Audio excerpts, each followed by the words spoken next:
તો પંચમહાલ જિલ્લામાં પણ ભારતીય જનતા પાર્ટી દ્વારા ઘર ઘર તિરંગા અભિયાન શરૂ કરવામાં આવશે. સમગ્ર કાર્યક્રમ જિલ્લામાં આયોજન કરવા સંગે જિલ્લા કાર્યશાળા યોજાઈ.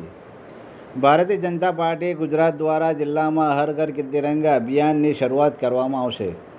15 ઓગસ્ટ સ્વાતંત્ર્ય દિવસ અગાઉ યોજાનાર હર ઘર તિરંગા અભિયાનમાં ભાજપ સંગઠન કાર્યકર્તા, હોદ્દેદારો અને ચૂંટાયેલા પ્રતિનિધિઓ જોડાશે.